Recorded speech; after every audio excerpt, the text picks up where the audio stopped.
Everybody, this is Dream, and today we have a four-game Major League Baseball slate that starts at 7 o'clock. This slate is pretty rough, so do play lightly today in my recommendation. Before I get started, can you guys smash that like and subscribe button? Really helps the channel a lot. For the weather today, we do have some issues with the Detroit-Cleveland game. Let's go ahead and get into our plays, though, here. Uh, Make sure to check on that weather issue in Cleveland later today. First, we'll start with Gallen for Arizona. Now, he is facing San Diego. He's had ups and downs throughout the season, and while I do like some bats from San Diego, his last start was versus San Diego, and he scored 30 fantasy points in an 8K shutout game in 6 innings. He probably won't repeat that showing, but a 20-plus fantasy game is definitely in play here. Corbin Burns also in play for Milwaukee, though he is a high-risk play. As good as he's been this season, he hasn't been great versus good teams, and his floor is quite low, but it's hard to ignore his 40 fantasy point upside on a tiny slate. That said, he's very, very high risk. It's because he's playing the Dodgers today, who have some good bats. Then we'll look at Lynn for the Dodgers.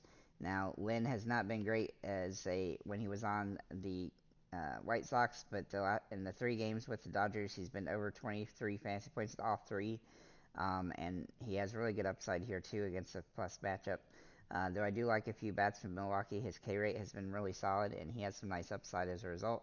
Obviously, the ERA is high, but how he's pitched since he's been in LA has been really good. So just ride that train until it falls off a cliff. Then we'll look at Skubal for Detroit. In 4 of his 7 games, he's had shutouts, resulting in good fantasy point days. And the other 3, he's given up at least 4 earned runs and had bad days. If he pitches well, he's very capable of a great one here against a weak team. So I do think he's a good option on this slate. None of the top 4 pitchers are blowing me away as must plays or anything, but they definitely have some potential. So let's get on to our catchers here. We're going to start with Wilson Contreras for Seattle or St. Louis. Now he has hit the ball very well recently, though he did have some tightness in his hip the last few games. But it looks like he's back to normal for today. So if he does play today, which I expect him to do, he'll be a top tier option on the slate. He's also hit 2 home runs the last 10 games, and he's hitting the ball very well. Moving to Will Smith for the Dodgers. Now he's high risk, high reward against Burns today, but he does draw home run potential on the slate, and he's hit the ball decently well lately. If the Dodgers can get to him, then he'll be a guy that's probably really likely to have a great game. And then Francisco Alvarez for the Mets is a boomer bust play.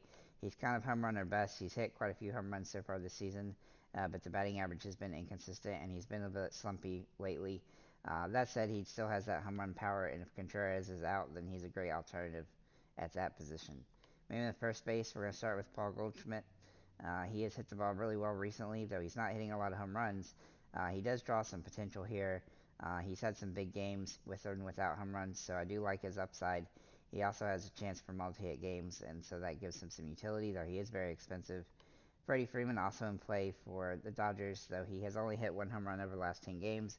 He's very capable of that here, and he does draw good fantasy point potential on the slate.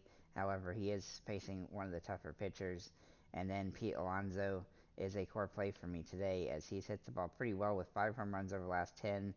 He has been striking out a little bit more, but he does draw good fantasy point potential, though his batting average has been really not great, so he does need a hit home run to pay off here. But he is a core play because a small slate, and he's going up against a pitcher that he can definitely knock a home run off of. And then Vogelbach is a good cheap option, also kind of a Hail Mary a Hail Mary play with home run or bust potential, as that's typically how he goes. He'll have a good fantasy day when he does hit a home run, but he is getting walked a lot, which is interesting. So maybe in second base here, we'll start with Ketel Marte. Now he has been in the slump, but he does draw home run metrics for this game, and I think he's viable here. He's also been getting hits in the last few games, so that gives him some upside. Then we'll look at Mookie Betts for the Dodgers. Now he has been inconsistent throughout the season, but he is hitting the ball extremely well right now. He's getting a lot of hits over the last 10 games, almost a 400 batting average. He's having some big games even without home runs, but he's also capable of a home run today, so I do like his upside from that perspective. Then we'll look at Mater uh, for St. Louis. Now, I do think he draws some interesting upside here, despite the fact he's not really a home run threat. He does have some good hitting potential in this particular game, but he is kind of a Hail Mary play because of his price. but he is dirt cheap and helps you pay up at other positions. And I think you're going to have to take advantage of some guys like that today. Jeff McNeil is also in a similar position, but he's hit the ball better recently, which is definitely helping his fantasy output. He doesn't have the home run upside that some other guys do, but he's nice and cheap and helps you pay up at other positions. And he's a guy that can score a decent amount of fantasy points for you. Moving to third base, we'll look at Jose Ramirez for Cleveland. Now, he's hit the ball pretty consistent throughout the year, and he is hitting the ball okay right now, though it's not quite as good. He also has some stolen base upside, though, and he's got a little bit of home run upside, so that gives him some nice utility here. But he's managed to score decent fantasy points the last few games, though he is expensive, and that makes him hard to roster. Nolan Arenado also in play for St. Louis. I really do like a St. Louis stack, especially with Arenado hitting the ball very well. He tends to be streaky this season, but he does draw good metrics for this game, and he just had a couple multi-hit games the last few, though his floor is very low, so do keep that in mind. Motter can also play at this position, and then Vierling for Detroit is in play today. I do think Detroit's kind of a sneaky stack, and they're nice and cheap.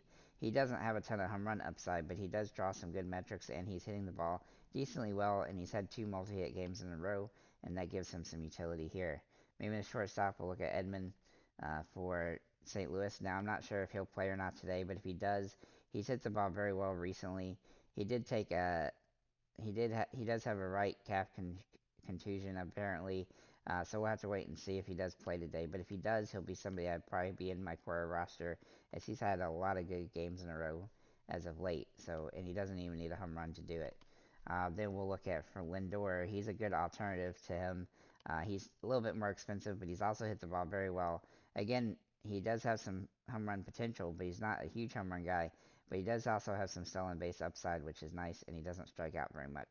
And that gives him a nice advantage here. Then maybe the outfielders, we're going to look at Christian Yelich, who is kind of high risk, high reward against Lynn today, but he does draw home run potential on this particular slate, though he has been a little bit slumpy lately. Tatis Jr. and Juan Soto are both in play for San Diego. I do think Tatis is probably a little bit better, as he's hit the ball very well recently, but they both have some utility on this particular slate. Mookie Betts, who I already mentioned, can play here as well. Then we'll look at Tommy Pham for Arizona. Now he's actually starting to hit the ball decent for them, as he's only been with them for a little while, but he's hitting the ball pretty well in the last few games, and he's had a lot of hit games and a lot of double digit fantasy point games. That gives him a lot of utility on the slate, as we need cheap guys that can get double digit points. Then we'll look at Gary Carpenter, who is a core play for me, as he's hit the ball very well as of late with 5 home runs over the last 10. While he's hitting like this, 459 batting average, I'm going to just say that he's rosterable pretty much, especially against weak pitching, and that's what he gets today. So he's a great option on the slate. I really like his upside. Then we'll look at Ramon Laureano for, let's see, for Cleveland. Now he's high risk today, but he has that home run or bust potential on this particular slate. He hasn't done much the last few games, but he's had a couple decent ones. So I do think at his cheap price, he's a viable candidate as a dirt cheap play. But he's Hail Mary or bust in that capacity. Then we'll look at Tyler O'Neill for St. Louis. Now he hasn't hit the ball well. He's been slumpy, but he does draw home run metrics on this slate, and so I do like his upside. He is high risk, high reward. Probably a little bit higher risk, higher reward than Laureano even. And then Bader for Detroit. Now, Detroit, like I said, is an interesting stack, and he's hitting the ball decently well the last 10 games, giving him some nice upside. He also has a little bit of home run upside as well, and he's been managing to score fantasy points in different ways, including a couple stolen bases here and there. Then we'll look at Riley Green, who was very close to being a core play for me, though he's a little bit overpriced. He's hit the ball very well the last 10 with a 359 average. He's been good all season. Not a huge home run threat all the time, but he does have that potential, and he's had some big games as a result. I still think he's a good option on the slate, just for multi-hit potential. And then Frelick for Milwaukee. If you go with a Milwaukee stack, he would be somebody I would consider. Though he hasn't hit the ball very well, he does draw some decent metrics, and he's only played a handful of games. But he has been getting hits in most games recently. So with that said, guys, thank you for liking, commenting, subscribing. If you have any comments or questions, feel free to leave them below, and have a nice day, guys.